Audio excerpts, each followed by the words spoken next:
동라이성 TV 채널에 한국어 뉴스를 시청하고 있습니다. 친애하는 여러분, 4월 16일에 동라이성 인민위원회는 간부 업무에 대한 경청을 발표하는 행사를 연고 동라이식품산업총회사의 회원위원회 의장으로 롯데투항 산업단지 개발 주식회사의 의사회 의장을 임명했습니다.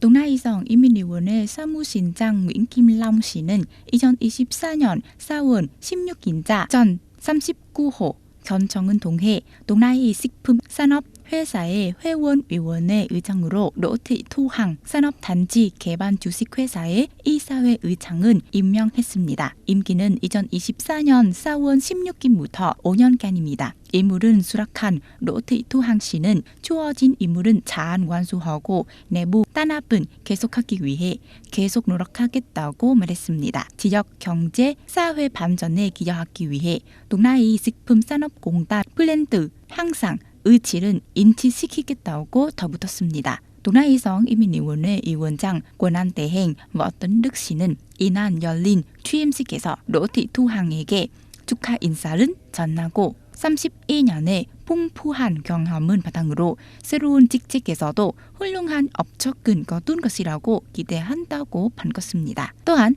워턴득 씨는 롯데투항 씨가 동라이식품산업총공사와 동라이산업단지 개발 주식총회사의 지속적인 성장과 발전에 기여하고 동라이성의 대표적인 기업으로서의 위상은 더욱 공고히 하는데 앞장선 것이라고 믿어서 의심치 않는다고 강조했습니다. 건설부에 따르면 인분기 부동산 시장은 점차 회복되고 있다고 합니다. 금리 인하 정책 덕분에 구매 의향이 있던 사람들이 더 이상 기다리지 않고 돈은 지출하기로 했습니다. 인분기 부동산 시장의 주인은 부동산 거래량이 주로 아파트, 연립주택, 주택 부문에서 크게 개선되었음을 보여줍니다. 시장에 가장 큰 영향을 미치는 요인 중 하나는 주택 구입 금리가 급락한 것입니다. 또한 시장에서는 최대 15년 동안 고정금리는 집은 함부로 구매하는 정책이 나타났습니다. 부동산 시장이 가장 어려운 시기를 잘 넘겼습니다. 지금처럼 국민들이 집을 살 수 있는 좋은 시절은 없었습니다. 특히 신용 문제가 해결되고 있습니다. 전문가들은 고정금리의 주택 구입 대출 패키지가 특히 전문 구매자들에게 주택 시장에 대한 새로운 해결책이라고 평가했습니다. 일반 대출 패키지와 비교하여 우대 기간이 만료된 후 구매자는 일반적으로 변동금리를 두려운 반면에 고정금리로 주택 구매자들은 더 안심했기 때문입니다. 동라이성 인민위원회는 2025년 4월에 도자기 축제 개최 계획에 서명했습니다. 계획에 따르면 동라이 도자기 축제는 4일 동안 성의 행사 및 회의 개최 센터에서 열린 것입니다. 도자기 축제는 전국 공예 도자기 기업과 협회 동라이미술장식대학교는 참여한 것입니다. 면적의 도자기 전시 무수가 총 3.0평방미터 이상입니다. 이른 동해 국내 장인의 미적 가치와 활용성이 높은 특색 있는 공예 도자기를 전시하고 소개하기 위한 것입니다. 또한 제품의 품질과 경쟁력을 향상시키고 전통 직업의 보존과 발전에 기여하기 위한 것입니다. 도자기 축제는 또한 현황, 업적, 장점 및 생존 문제와 어려움은 평가할 수 있는 기회입니다. 이른 동해 국제 동합 시장 경제에서 전통 직업 공예품 개발뿐만 아니라 예술가들의 연계 지원을 위한 적절한 정책을 마련할 수 있습니다.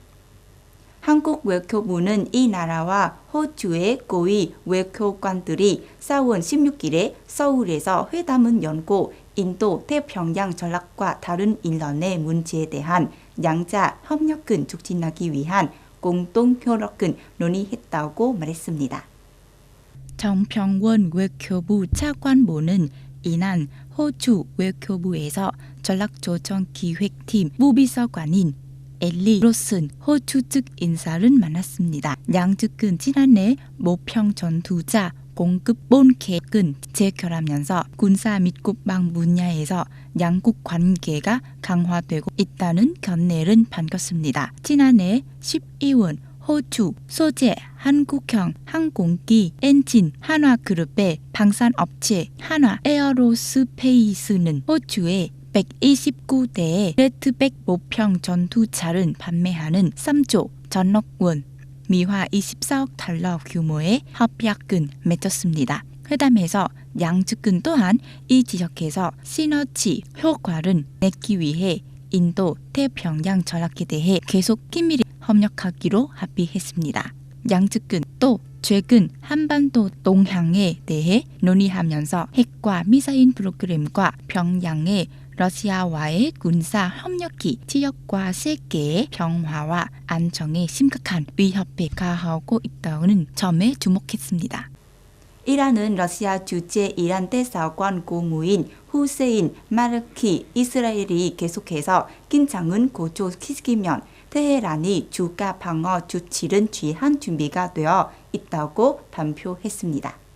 말리키는 상당히 협력기구 의장으로서 가짜 흐스다는 주제로 한 토론회에서 이스라엘과 서방이 간등은 더 키우고 싶다면 합법적인 이익을 모호하기 위해 주가 방어 조치를 취한 준비가 되어 있다고 밝혔습니다. 4월 13일 저녁에 이란은 수도 다마스쿠스에 있는 이란 대사관 영사 사무소에 대한 공격을 포함하여 테헤란이 텔아비브의 반복 범죄라고 부르는 움직임에 대응하여 이스라엘은 공격하는 드론과 미사일은 배치했습니다. 이란 국영 언론은 이스라엘의 군사 시설이 표적으로 잡혔다고 보도했습니다. 이스라엘 자위대는 거의 350개의 이란 공격 무기 중 99% 차단했으며 넴바팀 공군 기지에 대한 작은 피해만 기록했다고 발표했습니다.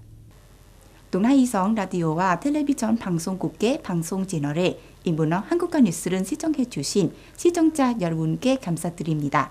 안녕히 계시고 다음에 뵙겠습니다.